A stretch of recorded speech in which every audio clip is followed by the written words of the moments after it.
All right, in this video, I'm going to give you guys my real estate prediction for Canadian real estate going forward for the next decade. So this should be an interesting one.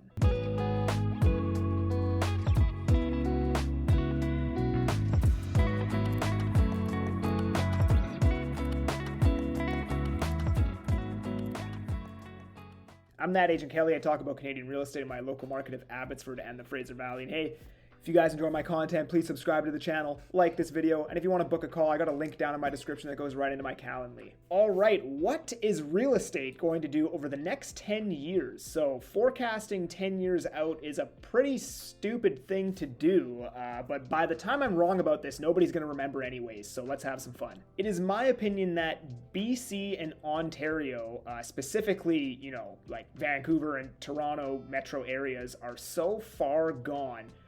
There is nothing the government can do at this point to fix the problem. They can, slightly make it better, but they will not fix this problem. New home starts are going lower every month, and the government just increased immigration targets again. So we have less homes getting built and more people coming here. People in Vancouver will argue, well, they should just rezone every single detached home and allow multifamily. And I'm here to tell you that even if they did do that, it would only help but not solve the problem. To build more multifamily is more difficult than you would think. For starters, it actually, even if they went and rezoned every single detached home that exists, it still has to be profitable for developers to want to build on those plots of land. And here's the thing.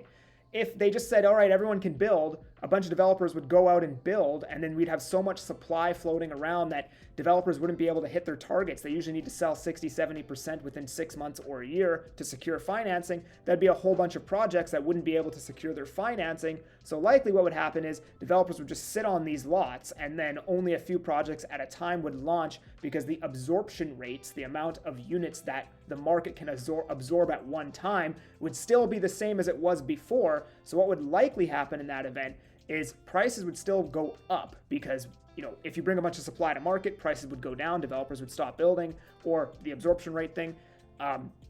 Prices still need to be going up for developers to build. So what would likely happen is prices would keep going up. They would just go up slower. Not only that, in specifically Vancouver and Toronto, unlike the rest of Canada, like Alberta, Manitoba, Saskatchewan, all of the territories, in those areas, there is literally probably millions of acres of raw land where if you want to build more houses, you just build them on the land that exists there, right? Providing that there's services, which there's usually services in the area from the last new build. What do you call those things? New build. I don't know why the word escapes me right now. Subdivision.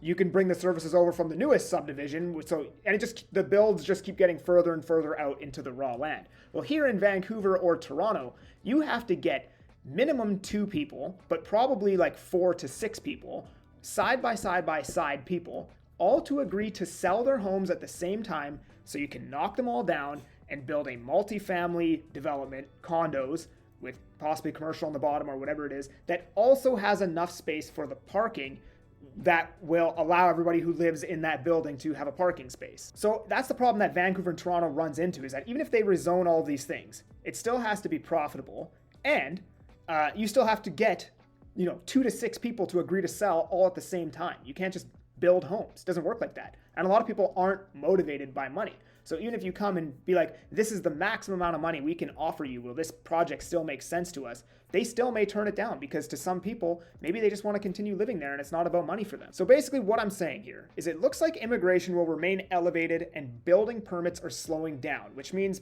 probably at some point we will see super low inventory, which will cause a massive price spike. And that price spike will prompt builders to start building, which will bring a bunch of new inventory to market, and then prices will come down again, right? Which is, by the way, exactly what happens every 4 years and why Vancouver kind of trades in 4-year cycles. It's just like basically tied to the build cycle. So this is what I think is going to happen if I had to guess. Real estate here has historically doubled every 8 to 10 years. Now, I do not think that this is going to happen in the next 10 years. Now it's doubled, it's gone up more than that in Abbotsford. I think Abbotsford's basically tripled in the last 10 years, but I think we're just playing catch up and now we have caught up. But I don't think real estate's gonna do as well as what it has in the past. So Right now, a detached home in Abbotsford is around $1.1 million. In 2033, I don't think it'll be $2.2 million. But it would not surprise me if real estate went up 50, 60, 70% and the median price detached home was $1.65 to $1.85 million. Now, performed about half as good as what it did in the last decade, but even that is still a ridiculously good return. I think the next 10 years that we're entering is going to be a lot more unaffordable than any previous 10 years, and for that reason, I think price growth will be slower than it has been in the last 20, 30, 40 years. I also think interest rates on average will be quite a bit higher than what they've been in the last 20 years as well. Like if you take every single year over those decades and you average it out to one singular number, the number that we're going to get in the next 10 years will be substantially higher than the number that we had in the last 10 years. Anyways, that's my prediction. I still think real estate prices are going to go up 50, 60% over the next decade just based on inventory issues and the build cycle and the amount of immigration that's coming here. People will say, we don't have the infrastructure for this immigration. We should just stop immigration. Well, the problem with that is our labor force is diminishing because the people who live here don't actually want to be in the labor force. I know. I used to be a plumber. Now I'm a realtor, right?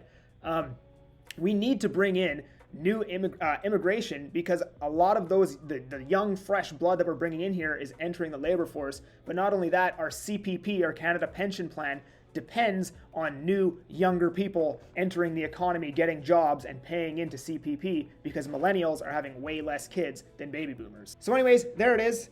Subscribe to the channel, like the video. I'm that Agent Kelly, and I'm making moves to move you. Peace.